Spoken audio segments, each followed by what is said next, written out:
Have you ever wondered how some companies just explode? They go from being a local favorite to a massive global giant. Well, I can tell you, it's not just luck. There's a blueprint, a master plan for taking on the world. It's called an international strategy, and we're going to break down exactly how it works. So, to really get this, we're going to look at a perfect and, let's be honest, pretty controversial example, Ryanair. I mean, these guys started with just one single plane back in 1985, flying between Ireland and England, and now? Now, they are an absolute force in the European skies. So how on earth did they do it? Get ready for this number, 150 million. That is how many people Ryanair flies in just 1 year. To put that in perspective, that's more than the entire population of Russia. The scale is just, wow, it's staggering. Right, and that's the big question here, isn't it?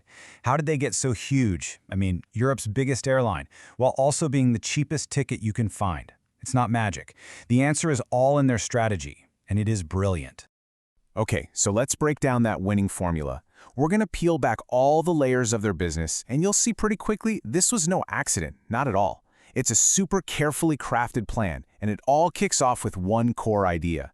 And that idea is strategy. Sounds fancy, but really all it is the set of moves, the planned actions a company makes to hit its goals. The easiest way to think about it, it's like the company's GPS. It guides every single decision they make, from the big bosses in the boardroom all the way down to the person scanning your ticket at the gate. All right, so the very first step in building a great strategy is you got to look in the mirror, seriously. Before a company can even think about conquering the world, it has to know what it does best. Like, what is its unique thing? You have to find your corporate superpower. Now, in the business world, they have a term for this. It's called a core competency. And look, this isn't just about something you're kind of good at. No. This is a special, unique ability that your competitors look at and just can't copy. It's basically your secret weapon. So the big question is, how do you even find it? Well, you use a tool called a value chain analysis. Yeah, I know, it sounds super corporate and complicated, but the idea behind it is actually really simple. You basically just break down everything your company does, every little activity, and you figure out, okay, where are we actually creating value? You can think of it like this. You split everything the company does into two big buckets. In the first bucket, you have your primary activities. This is the core stuff, right? Making the product, marketing it, getting it to the customer. Then, in the second bucket, you've got support activities. This is all the behind-the-scenes stuff that makes everything else run smoothly. Think HR, IT, that kind of thing. And this right here is where you see Ryanair's genius, or maybe their obsession. Let's look at their primary activities. They cut costs everywhere. They fly to cheaper, smaller airports way outside the city. They charge you for everything, especially checked bags. They even save 50 grand a year just by not giving you free ice. Then you look at their support activities, and it's the same story. They only fly one kind of plane, the Boeing 737. That slashes their costs for maintenance, for parts, for pilot training, you name it. And when you add it all up, you get their core competency. Just ruthless, unbelievable operational efficiency. Okay, so you've found your superpower. You know what you're amazing at. Now what? Well, now you have to pick your battle plan. How are you actually going to compete out there in the market? And there are really a few main ways to go about it. Really, it boils down to two main options. First, you can be the low-cost leader. This is Ryanair's whole game. Your one and only goal is to be the cheapest, period. You build your whole company around having the lowest costs. Or you can go the complete opposite direction. That's called differentiation. And for that, just think of a brand like Lamborghini. They couldn't care less about being cheap. They're all about being unique, special, and that's why they can charge a fortune. And then there's a third way, which is pretty interesting. It's the focus strategy. This is where you don't even try to appeal to everybody. You just target a super tiny, specific niche market. And the most memorable example? Luwak coffee. These are coffee beans that have been eaten, digested, and then passed by a small animal called a civet. I'm not kidding. And it sells for up to $300 a pound. Now that is a focused market. Okay, you've got your battle plan. Next big question. When you go global, what's the move? Do you offer the exact same thing everywhere, a one-size-fits-all approach? Or do you change things up? Add some local flavor for each country. This is a massive decision for any company. If you go with a global strategy, you're all about standardization. Same product, same marketing, everywhere you go. The huge benefit? You save a ton of money. The other way is a multinational strategy. This is the total opposite. You customize your products, your ads, everything for each specific country. It costs more, but you're way more in tune with what local customers actually want.